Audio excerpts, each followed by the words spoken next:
y'all, it's Rachel and Lisa with Stella Rose Boutique. If you're new here, hit that subscribe button for me, and if you're not, welcome back, friends and family. Today we are participating in an open collaboration. It is called a Vintage Valentine. It is hosted by Indiana Jones, the Grace Life DIY Home Decor, Buckeye Girls Decor and Lifestyle, Melissa Makes It DIY, At Home with Lisa, Annalise Cupboard, The Area Designs, DIY with Aurora, and Creating with Chris Hunter. We have 4 quick DIY projects for you, so let's get started with project number 1.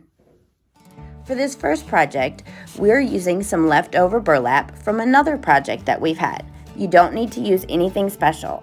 Take it and cut it up into strips. Once that's done, you're going to take your hot glue gun and apply some hot glue to your form that you're using and wrap it all the way around so that the entire form is covered in the material. We then took out one of our vintage Bible hem books that we used for crafting, and we used the Cricut hole punch, and we punched out a bunch of large circles. Then we took the circles, scrunched them together, added a little bit of hot glue to them, and pushed it onto the fabric. We did this all the way around the entire wreath form. It took about an hour and a half for each wreath to be completed.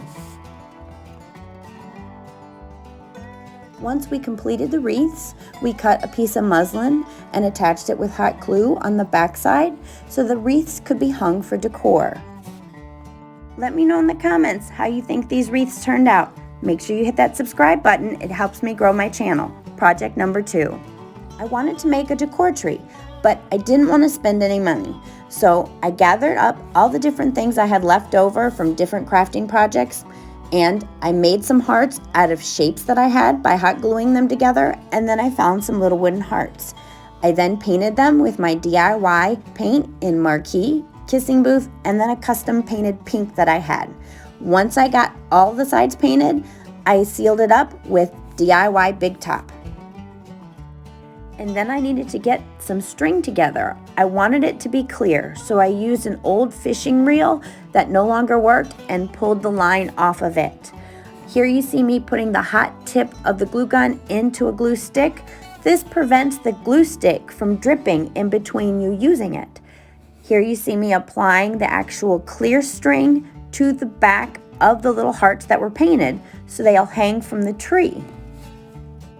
After we were done adding the fishing line to the back of the wooden hearts, we decided to add some to the red and white little glitter balls that we're going to use in another DIY to add some of this to the tree. Here we're adding the sticks that came from the yard to the floral foam in a little bucket that I had on one of the shelves in my craft room. Once I had the branches in there just the way I wanted them, I got some of the moss that I had, and we added hot glue to the top and then put the moss on top of the hot glue so it'll stay put and cover the ugly floral foam. Then we started hanging the hearts and the little balls on the tree. Project number 3, we're going to make pipe cleaner roses. Take 6 pipe cleaners, bend it in half, twist 3 times really tight. Then spread out each individual one, and then roll each one individually to a little tight circle. Once all of them are done, take 3 and put them in the center like a little triangle, and then take the rest of them and shape them around the triangle as the petals would be on a rose. Once that's done, you take a green pipe cleaner for the leaves. You'll feed that through the back side, find a half, feed it through the back side, and then roll those up and then shape them like a leaf. And you're all done. Project number 4. We're going to make love potion bottles. I have my Jamie Ray Vintage Valentines decoupage paper, and we're decoupaging that on the little wooden tags. Once it's dry, then we sand the sides so it's a clean, smooth edge. The link for the paper will be in my description below. Then we fill each one of the glass jars up with the little balls that we had. Then we put a cork in the top.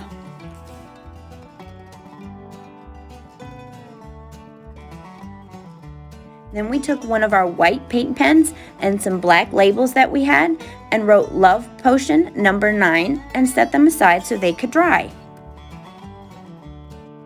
And then we took some pink and red embroidery thread that we had laying around and wrapped the top of the bottles, and one of them we tied a key to it, and the other one we tied the tag with another little key to it.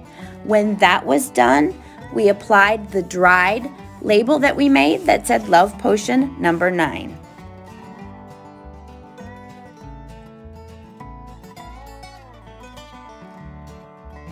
All the paint, products, and projects can be found both online at StellaRoseBoutique.co or in our shop at 524 Justice Drive, Greenville, Tennessee.